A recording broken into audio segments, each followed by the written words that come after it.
Well, I was I went to the site first to see We're it. live now. Welcome to the In-secure-ity Podcast. I'm Drew Thompson, and today we're exploring the relevance of the OWASP Top 10 in today's cybersecurity landscape. We're going to discuss whether this list of security risks, I'm careful with my wording there, is still useful, how it fits into modern security practices. Then we'll do a little bit of time diving into the importance of support networks, right? Both at home and the workplace, how they contribute to our overall well-being, and all of that fun stuff. With me is, my good friend Aaron, John, and Tim. Welcome everybody to episode 5. We'll start with our normal little around the room thing, right? And we had a long weekend, so hopefully folks got to do something. We'll find out. Aaron, we're gonna go anti-clockwise. I look forward to long weekends. I don't know what that's like yet. Oh, fair yeah. enough. Last week of me for classes before summer, and I'm taking a summer off from classes, so this will be really interesting. I've never taken a semester off when I was going to school, so be fun. Anything between the last episode and this one? It didn't have to necessarily be over the weekend. It just weekends busy. This was a crazy, chaotic weekend. People calling in, and yeah, so trying to figure out some of the stuff with school, just because everything winds itself in weird when you start talking in supply chains and contracts, and how's this week different from 5 weeks ago? It's not. Sure. Okay. All righty then. Well, John, how was your long weekend? Not so bad. I smoked a pork butt. That's what I'm leaning to do when we do LandCon, since we'll be here. Oh yeah. I figure I can smoke a pork butt like the day before, and then have a giant old thing of. If you don't like pulled pork, I don't think we can be friends. And especially with what my wife makes with them, fry up some corn tortillas.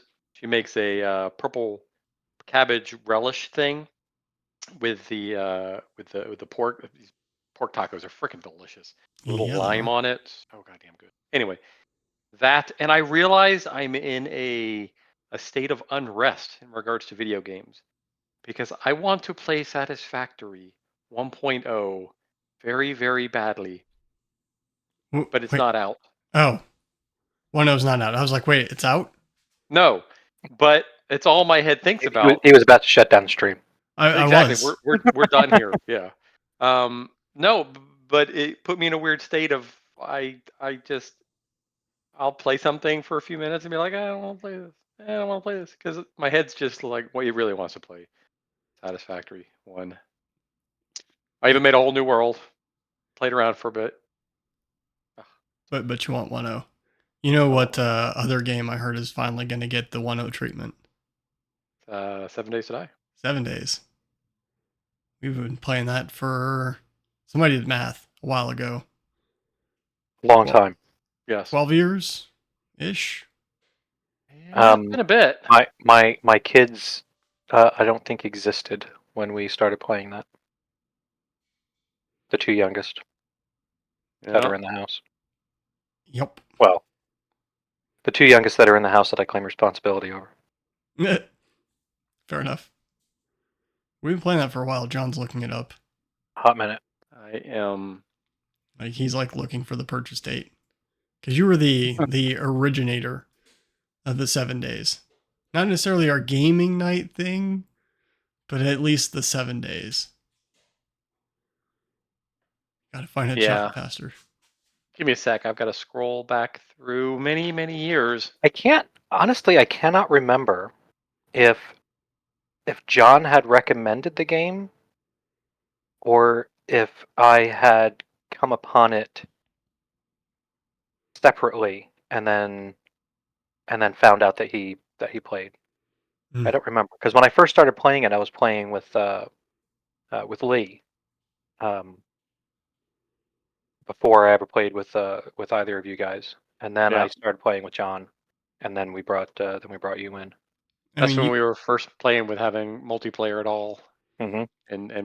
And Brian kept hitting me until I shot him. That was fun. Remember, I still remember when I accidentally shot you. We were sneaking around the town. Oh, yes. And like a dog came or something, and I was like, bang, bang, bang, bang, expressing fire, and yep. You shot me in the back. Yep, and Tim died. Dead. Yeah, and Tim, I think you got me into that game back in the Seiko days. I think when I was still with Telos. Yeah, you were. Probably. Okay. Then it would have been at least 12 years ago for me. Yep. So it's been a while. We've been doing this gaming thing for quite a bit. That long. That long. You know, John, when we do LandCon, we're going to have a little a joint stream of the In-secure-ity Podcast and Splatiox. Is that the name of your stream? John's totally immersed in trying to find this date. It's I'm Splato on Twitch, yes. Okay. Fair enough. So yeah, we'll have to have a joint live thing. You call it 7 Days to Die. I bought it in December, 3 days after Christmas, 2013. Whew. That's been a bit. That'd only be 11 years. Yeah, that can't be right. Facts. Right. You know, I didn't move here until 2010, right? And we bought it. I bought it I bought it here, so that's not confusing. Yeah, that's true. I could swear I was a Telos employee. Yeah, that would have been after John moved to. Right. But anyway, that's a moot point. Fair enough. I realized I want to play Satisfactory right now, 1.0, and I can't. I even sent some follow-up emails to the beta invite. While Tim tells me what he does, I'll find what I sent him, because I was like, yeah, I would invite me to it if it wasn't, if I got this email, but. All right. So Tim, what are you up to? What do you got? Mostly, just trying to hang on to my frayed ends of sanity. And I was going to say, you call it this gaming thing, but and this is probably a spoiler for this whole sesh, but this is like my thread of socializing, right? Since everybody's scattered to the four winds, our gaming thing is really my only real social contact outside of the house, and so it's like my my little inflatable raft floating out on the ocean right now. So are we your island or your rescue ship? I think we're hooking up each other's boat raft. Yeah, it's like the raft. Yeah. But yeah, I'd say what is a weekend? I don't really have a weekend. It's just a different sort of chaos. But since the last time we chatted, I do have something new as far as like to be on theme of like tech stuff. I did finally get this little guy. I've seen those. That arrived. Yep. Like it? This is the Rabbit R1 for those who are unaware. Nagel's going to instantly hate it. Why is that? Because it's an AI device. Oh, that's funny. But I like it. I can't say I'm like overly disappointed in some of the features not being there on launch that I was hoping would be there to play with or to work. But for what I was honestly expecting, it meets that. It's the fun little toy basically. Okay. But it has some neat things with it, right? So it's just a little pocket device. Like you can quickly like turn on the camera and like take a picture of something and be like, hey, what am I looking at here? Or describe this thing, or what is this plant or whatever, and it'll do that pretty quickly and easily. Faster than like taking a picture on the phone and then uploading it to whatever. But the little two-way translator thing on it is probably like if I was traveling would be pretty useful. Very quickly. Is it self-contained or two-way? Yeah. I mean, no. No. It Okay. requires access to the internet in order to. So through a Wi-Fi, so say. you have to like share Through your Wi-Fi, phone or you can give it cell service. You can put a SIM card in it and attach it. Okay. That's what I was getting at. If you're traveling, you need to. Good way So to like do if that. you're in China and Yeah. you want to know what the heck that dude just said to you, you'd be like, "Can you say this into here?" Yeah. Like let's see here. I can do So while you're doing that, Nagel, translate English to Dutch. we are live on the In-Secure-ity Podcast. Welcome. Oh, awesome. Yeah. Yep. Welcome to the In-secure-ity Podcast. I feel pretty insecure about security. Did you hear it? I did not. The speaker's on the back. That's like the craziest thing about it. Let me try it again. Welcome to the In-secure-ity Podcast. Security Podcast. Yeah. Oh, I did catch the end of that. Hold on. I'm going to try just to hold it in a different way here. Welcome to the In-secure-ity Podcast.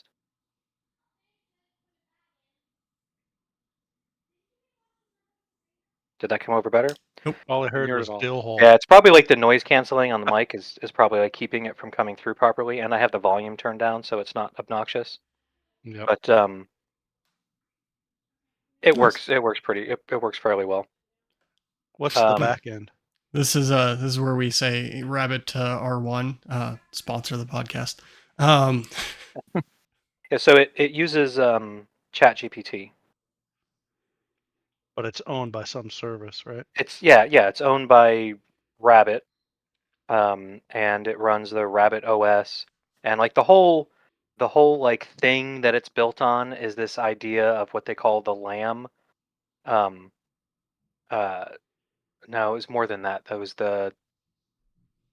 so more than just being like a large language model instead of like an LLM, it's an LAM, a large action model or something like Mhm. that. Probably getting like their terminology wrong. I didn't like make a pitch or anything for this thing, but the idea is that what it's supposed to be able to do is act as a personal assistant for you. So you can train it to interact with like a website or a service or something out there, like through the UI rather than through APIs. Kind of like what do you call it? Like any sort of like test harness when you're like trying to make a macro in something to click here and type this and whatever, right? It does that sort of thing. And so like on launch, supposedly it would have the ability to like order food from you for you from DoorDash, play music on Spotify, order a vehicle on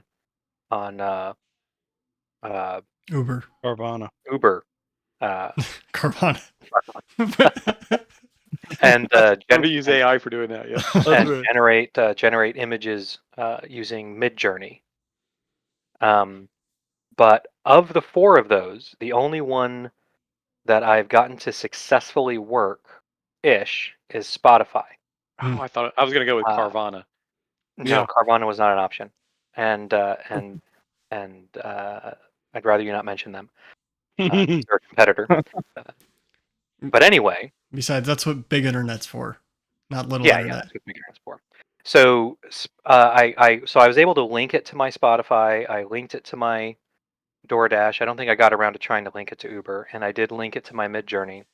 The DoorDash and the Midjourney completely failed to function. That just says that it's under maintenance or whatever. Mm. I was able to successfully link the accounts, but not produce any actions from them. And Spotify, it did connect, and I was able to play music, but that's the extent of it. Once it's playing, it's fucking stuck, man. Like can't skip tracks. I tried stopping it, and even though it continued to tell me that it was stopping the music, it did not stop the music. It continued to blare over the Because speaker. just before that, it was telling you that it's never going to give you up, never going to let you down, and so it can't Exactly. stop. Exactly. Oh, jeez. So yeah, but other than that, as far as like just being a quick in your pocket, pull something out and ask chat a question, boom, it does that. So for like quick little jokes for the kids, it works pretty well. And again, like the visual thing of just, hey, here's something I'm looking at, read this sign, translate this sign, or translate this conversation or whatever. It works very well with that. Really So cool. again, for the cost, and there's no subscription to it, I think I think I'll get my money's worth out of it. And if they do ever fix that other shit, it's going to be even better. And there's supposed to be like a custom thing that you can do, like you can just anything you have that can interact with on a UI that you should be able to train this thing to do. But I don't think that's available yet. Hopefully, yet will be the operative word and not a never. Yeah. Maybe I'll look into grabbing one before my trip here in a few weeks. Anyway, we'll see. Let's see here.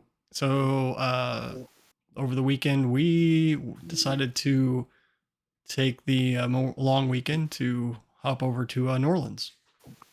So we did a short little family vacay to New Orleans. Abby hadn't been yet. So we spent the weekend there. About an 8-hour drive one way, 8-hour drive back. Spent most of Sunday there. Had a good time. Had checked out some food, or ate some good food. Jazz bands. Was it Sunday night? Of course, went to Cafe Du Monde and all that. So yeah, good times over in New Orleans. And then on the way back, Seaside is halfway between New Orleans and where we're at. So we swung into Seaside, and had a little break from the drive there. Have any of you seen The Truman Show? Mm-hmm. Okay, well, Seaside was part of it was filmed. Part of The Truman Show was filmed in Seaside. So like his house was from Seaside, and then the little corner store that he met up with his friend in was from the corner store over in Seaside.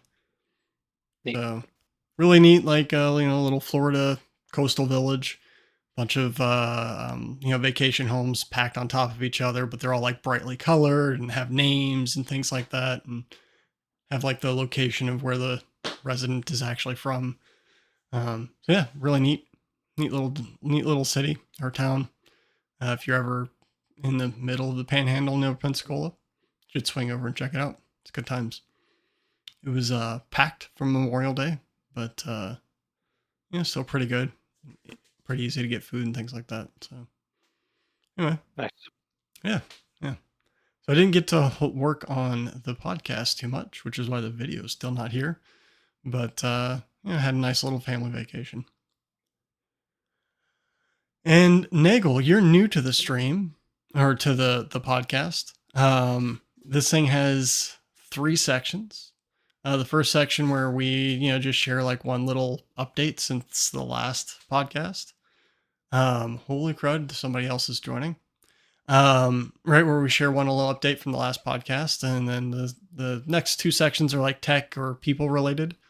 So is there something you wanted to share? Anonymous. I'm gonna Fantastic. Stay Anonymous it is. And I don't know. Hello. Vitamins. Yeah, been a million years. It has been a million years. Did I drop in on a podcast? Is what you're saying? You did. You did drop on a podcast. Welcome. Did you want to stay and hang out for the podcast? I'll be a guest. Fantastic. For a few moments. Yeah. Well, then you've got to share something that you haven't shared on the podcast before. New book, TV show you like? I don't care. Great thing to share for the pod. I recently, sorry, I'm just getting my podcasting environment set up. Recently read a book called Raw. The author is Quantum, QNTM. And I found it totally fascinating. The premise is that magic sort of enters the world at the same time as the Unix epoch. It's like January 1st, 1970. For some reason, it starts appearing, and people find ways to interact with it and get magic to respond sort of very, very atomically. It's like almost like discovering a new field of math. So it's like the first person to discover is like a kind of a yogi, like monk type individual who just sort of ohms for a really long time and gets the universe to sort of return a response, right? And so it's it pushes a lot of bounds of like sort of simulation theory and kind of exploring magic as like a novel technology, or like almost like a new field of physics. I can see everyone Googling it as we speak, so I can tell it's really capturing the crowd. So yeah, I read that recently, and I thought it was fairly unique among stuff I've read. I would Google it, but it's obvious when I'm Googling. And I'll let the other two Google it. It does sound like an interesting book. I will add it to my list at the end of this. What was the title of it one more time? Ra. Ra. As in like the Egyptian sun god. Okay. Well, cool, man. All right, so let's move right along. So like I said, for those that were new to the podcast, there's 3 sections. That first one is just a little catch up. The second one is, something that's tech related, and this week's topic is on OWASP. I deliberately asked folks to not research OWASP because there's a question I wanted to ask. What does OWASP stand for? The acronym. Open Web Application Security Project. Yeah, did every? Oh, hold up, Tim, you first. Open Web Application Security Project. Gone. I said the same thing. Nagel. He did the same thing. Yeah, same thing. Yep, cool. There's a reason I said don't look it up. You're all wrong. It's cool. As of February 2023, it's the Open Worldwide Application Security Project. Yeah, no, that's not my reality. I'm sorry, they renamed it in 2023. Be OWASP, right? What was that, Nagel? I said OWASP will always be OWASP, regardless of what they name it. Well, so will it? Because they've grown well beyond web. Well beyond web. The Open Worldwide Application Security Project. Yes. As of February 2023. So year and a quarter. So is it OW squared ASP now then? No, or it wouldn't be squared. Well, oh, is it? One word. Is it hyphenated? No, it's just one word. That's not accurate. It's not one word. Yeah. Oh, you've got a little orange device you could ask that of, Tim. Is worldwide one word? How many top 10 frameworks do they have? Is this a nod to Web3 or what domain are they expanding into? It's more than just web. Oh yeah. So the original web is the original. So they have web. They've had mobile for a while. Yep. They have API. Yep. I know OpenSAM, which is a maturity framework they've had for a bit. They also recently released the LLM top 10. Of course. Right. Theoretically, worldwide is a dictionary word. As a single word? Let's see. Yes, worldwide is a single word. Worldwide sales of a television. All right. So she travels worldwide as a consultant. Okay. I stand corrected. It looks like you're sitting. The case may be. I'm standing. You're sitting. I think. I can't tell. It's all blurred. I am sitting. Thanks, John. I am sitting. Appreciate it, buddy. All right. So it's the Open Worldwide Application Security Project. Even if I'd ask you to research, I don't think you'd have caught it because they don't use anything but the acronym. I had come across that once before. Probably the last time I was checking to see if they, what the updated list had changed to. Yeah. And then quickly disregarded it. Didn't you get hit in the head with a tree? A rotten tree fell on my head. Partially rotten, yeah. We forgot about it. I don't know what you're talking about. You know that story. No. Oh my gosh, do I need to rehash this again? No, so when I was a kid, okay, go ahead. When I was a kid, I had an Atari 2600. On this Atari, I had a game called Indiana Jones, Raiders of the Lost Ark. And I was having a very tough time trying to beat this game, trying to get past this one part. What are the freaking... Hold on, Tim. Fuck right off. Look at our shirts. Mine's down in the closet. What are the odds? Cheers. Pretty high. Well, yeah, but we happen to be wearing them on the first night you come back after a while. Yeah, that's pretty big odds. So this buddy of mine at school was like, "Oh yeah, I beat that game. I could get past that." I was like, "Cool. You should come over to my house this weekend and help me get past this part." And he's like, "Oh yeah, not a problem." So the weekend came, and he's like, "Oh, I can't come over. I'm going. We're going to the family lake house or something this weekend." Um, so it's like, okay, well maybe next weekend. Cool. So the next weekend's coming up. I'm like, "Hey, you gonna come over and help me with this game now, right?"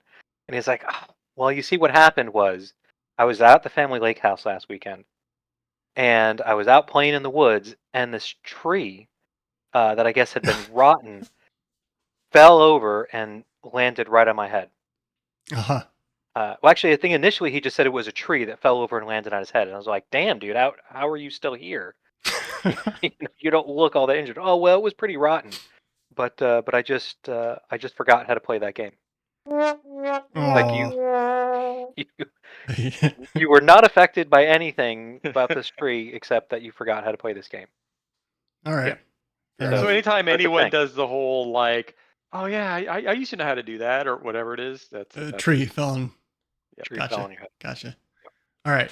So OWASP, in its many incarnations, is it still useful? And I say that because there's multiple like people that are doing security on apps that aren't in consulting anymore. I don't see it as a consulting thing. I know, but specifically. do you find use in it? Yes. Yeah. Yes. So Nagel said yes, which surprised me.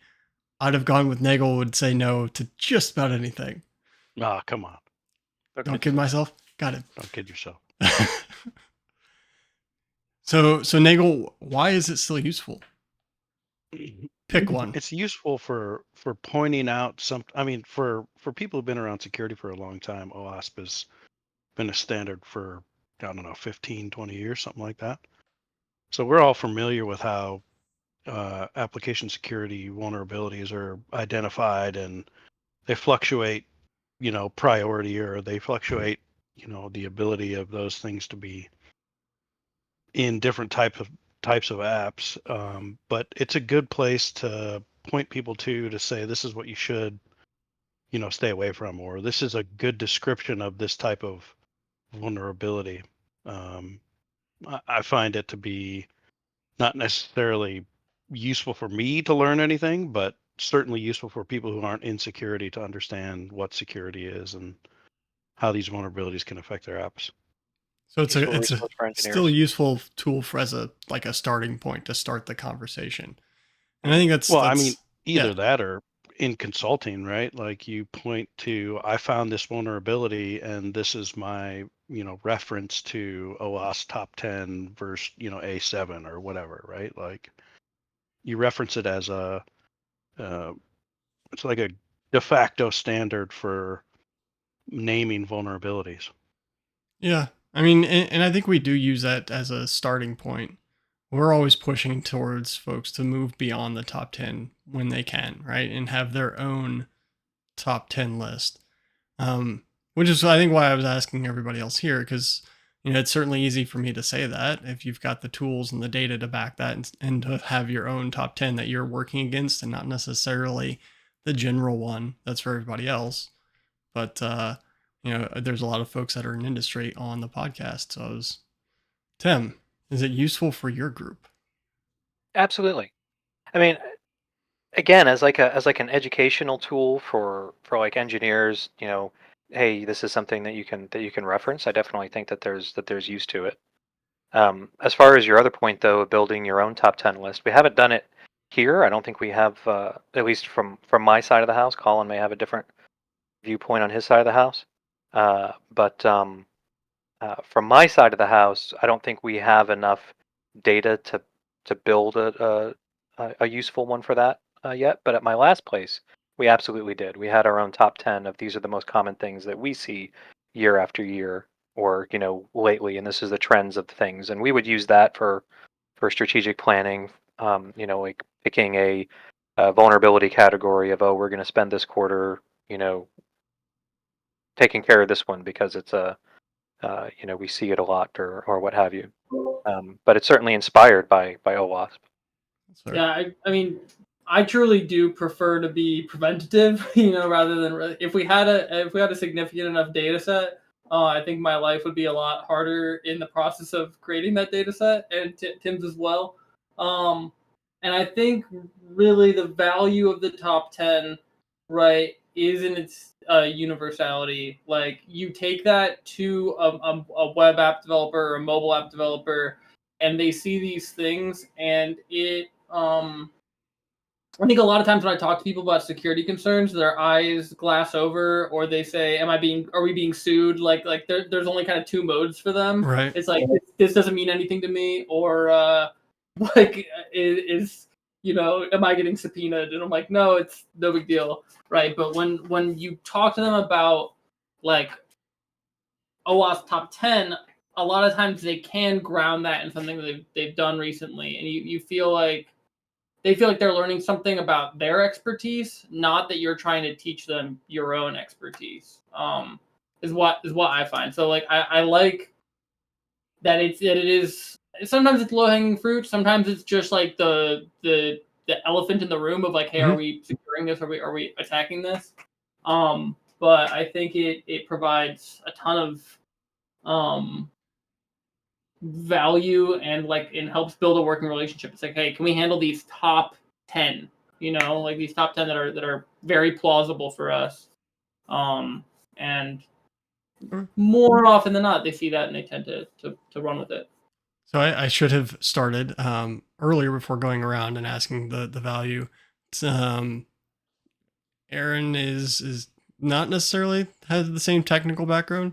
I'm sure you've gathered by now, but at OWASP Top 10s, and this is a really like Cliff Notes version, is a list of common vulnerabilities in different domains that's published every X number of years based off of large data sets of data provided back to the OWASP. So like the last one that came out for web apps was in 2021, has a top 10 of like the most common or riskiest or whatever they care about publishing, because I know they've changed their criteria from just common.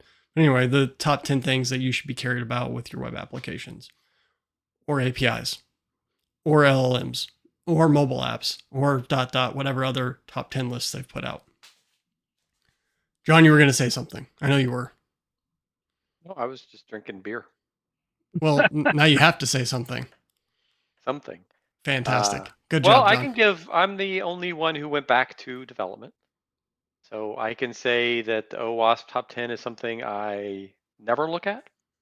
I am, as I'm guessing you can imagine, much more security conscious than your average developer, being that, I did that for a stint. But usually when I'm looking up something, like to point out and explain, a lot of times that's what I'll see something and be like, this is why it's bad. And I'll Google it and find some random blog or someone who really goes into deep. So I really don't find myself, but I'm not, for lack of a better term, pushing down from some external place. I'm kind of coming up internal. So I'm usually seeing a problem, explaining why it's bad, and then moving on from there. So I'm looking up a specific issue. So I really don't find myself going to OWASP. It might be a good starting point, but That's interesting. I really don't find myself going there directly often. So John, without getting into the structure at where you work, because again, public stream and all that, I don't want to ask that. Like, I'd consider you a security champion there. You don't have to say whether there's a formal program or not, but I would definitely consider you one. And it's interesting to me that you're not using the OWASP top 10 in that pseudo role. I don't know if you've been yay verily you're a security champion, but I mean, there's a couple of people that can interject here, and what you find is that generally OWASP is not leveraged by most mature organizations because they've already burnt down all that stuff, man. That's fair. I would say that maybe to John's point, and I'll say this, for myself, it's not I don't go up personally and reference OWASP all the time or ever, unless I'm pointing out to somebody else, right? Yep. I might go there every now and then to see, okay, is there something new? And I guess it's probably been a little But do bit you since use I've OWASP been to up do there. that, or do you just No, Google, here's the vulnerability, here's a good no. site that explains it, and go with whatever you find? Certainly I've used that as like a, hey, this is a reference. I'll give the website for OWASP. This Yep. is a place to go look at security things. The tools that we have will link off to OWASP or to Yeah, that's the whatever one else time I'll I use think that. I see it is when I'll see tooling or other things will include it as here's a place to describe it. And a lot of Yep. times I think I do what I do and I'll stick with it because I know who I'm talking to specifically when I see some given problem. And so I want to find an example that really matches much more closely to exactly our stack versus the generic description of it, right? Or even a lot of times, because I'm mostly a backend guy, I'll be looking for .NET things or more abstract things.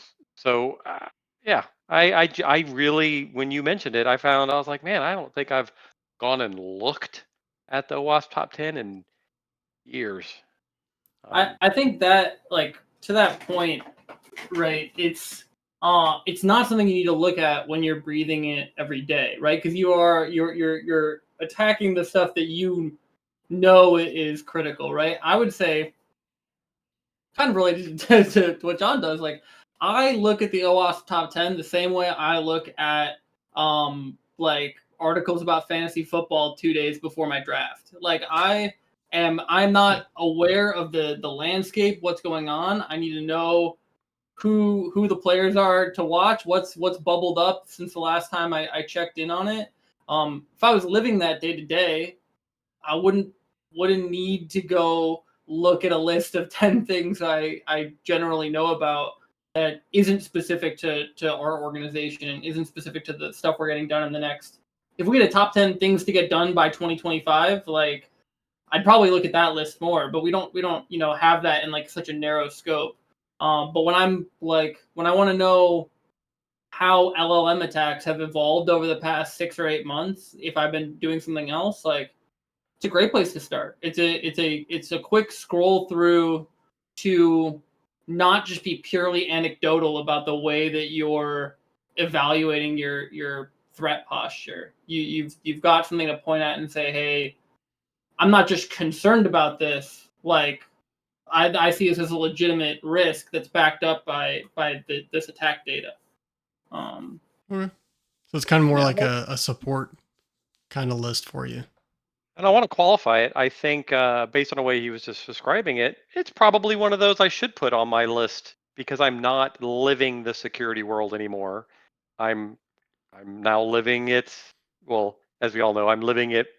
More rubber meets road kind of world, right? So I don't. I'm not spending my time prepping to have conversations with people about security all the time. I'm trying to get software written, right? While also having in the back of my head what's the latest and greatest. And I don't do a lot of side work, keeping myself as up to date as I used to. So, in regards to this security latest and greatest, because I'm like we've talked about on a previous podcast, I'm a huge fan of the less technical. I'm using this specific library wrong or something versus the 10,000 feet. Like, well, hold on, what if kind of issues. This the thinking about it from a you know what could go wrong here kind of perspective. Threat modeling type of mentality. Yeah, the one because those are the ones I've always seen have been the worst. They weren't you were using a specific tool wrong. They were the design was wrong. Like the flow was wrong. The Mhm. overall the thing that tools aren't going to find. Yep. Which was like, was it A7, A8 in the 2021 list? Is insecure design. Well, there you go. There you go. There you go. All right. Well, I don't want to cut into gaming time too much, which leaves us just 10 minutes to talk about the last topic, and that was support. Right. And I think Tim already kind of teed this up earlier. Where I really wanted to take this was, the support you might have had throughout your career. Because we are talking to other security folks who may be trying to struggle, figuring out like, how do I balance things, or how do I, work that extra bit and not to have an impact to, life at home or whatever. Wherever you want to take the support conversation. And I can kick it off by, acknowledging that, I think I've had a good support network at home. Obviously I've been married for almost 20 years. It'll be 20 years in June. So going on that, and there's times where, I've got to work extra and Sandra picks up the slack, and then vice versa. She's got to work extra. I pick up the slack, and we have like a good balance. And so I've naturally got like built-in support, which is helpful. And then I've also got my good friends that I've been gaming with for, the better part of 10, 12 years, whatever we decide at the beginning of the stream. So if I need to chat with somebody, they're all here. And folks at work as well. So I don't want to discount that. And I think it's always helpful to have, somebody that you can chat with, talk to, and if you can offload work so that you can, maybe get some stuff done and not let the house and the home stuff fall apart. So that's where I wanted to take at least my part. I know that each of you have your own different support networks and the ways that you've been successful in your career. And I think just a couple minutes hearing about each of yours would be helpful to the millions and millions of viewer that we may have. So eeny meeny, whoever starts talking first, or I'll pick a color. John's arms are crossed. John, you go. Well, my head immediately went to what we talked about either one or two ago, where we talked about personalities at work. And it makes me think of like this group and others where the majority of the best friends I've had are people I've worked with. And, they are the support group. They're the people who've gone through what you've gone through. And you can have smaller support groups too, I think, at work, where you just have, like, I'm always a fan of individual teams having a channel in Slack or whatever it is that no managers are in, where they can just bitch to common people who understand what they go through every day. That you really don't, you can't talk about, you can talk about it at home, but your spouses or whoever aren't going to get it, right? They don't have a shared experience with what your work thing is. And some people don't feel comfortable bitching to their bosses the same way that idiots like me might. So yeah, I think your work itself, like, it's important, I think, with a support group to have some sort of shared experience. So I think your work can be really helpful for that. Okay. Plus, like I said, best friends I've had are people I've worked with. So, yeah, don't shut off your work personality is my point. John, I've not worked with you. But we worked vicariously. Oh, okay. Through I can't get to wherever the other people are Tim's that over I'm there pointing for at. me. Yeah. Yeah. Okay. Fair enough. But we can share work bitching. We both worked for the same place for a little bit, so Ooh. that a little bit of no overlap, but I can understand if you bitched about something that touched on that world. Fair enough. All right, who's next? I can certainly belabor my point again. I mean, I absolutely agree with everything John said. For one, but so for me, like, at least right now, what's foremost in my mind is more of just like the support that keeps me sane, because of all the BS that's going on under my roof right now. And as I said at the beginning of this episode, this whole little group, even though most of the time we get together, it's to play games. It's like that's my freaking lifeline. That's the only real socializing I get outside of the house. And yeah, my wife is great for support and all that, but realistically, I that's like after the kids are in bed, and then it's like, okay, what time do we have before we fall asleep? Because it's just right now it is just absolute chaos, and hopefully this week will be the end of that. My fingers are crossed. Fingers are crossed. Fingers are crossed. But yeah, as far as just having that, whatever it is, to have somebody that you can vent to, or even if it's not just venting, just knowing that there's a friendly face, whether it's at work or somebody in your in your personal network. I mean, I will say that other than this group, most of the people that I have worked with, I very rarely talk to again after we've stopped working. Nagel, before you came back and started playing games with us, when's the last time we chatted? Right? A while ago. A while ago. If you're not right in front of me, I don't see you. So this just constant thing on the calendar of getting together every week is just a godsend for me, really. I don't know what state I would be in if it wasn't for this group. So, Oh, buddy, we're here for you. Hey, I just sent a message on Twitter to Brandon Sanderson with a link to your podcast, saying that two of us happen to be wearing our Hoyd shirts tonight, and so nice. Your viewership's about to blow up. Oh, fantastic! That's great. Thank you, Brandon Sanderson, if you're watching. So that's a sponsorship and Brandon Sanderson for those viewers keeping track. On the rise for sure.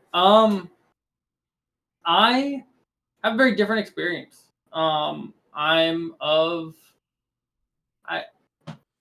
think I feel pretty comfortable attributing a lot of it to the fact that I'm of a different generation. I feel like the way people my age in their 20s orient their lives is less so around the workplace. Like there's no tenure anymore. Like nobody's sticking around for long enough where you've got 7 or 8 years of history, and that's like a connection you're holding for a long time. Like my current coworkers are definitely the ones I've worked the longest with, has the longest relationship, and even so, the people I talk to most outside of work aren't even on my team, in the workplace, and I think support is really important to me, but of like my support network, everyone has a different job. Everyone does something different. And I don't think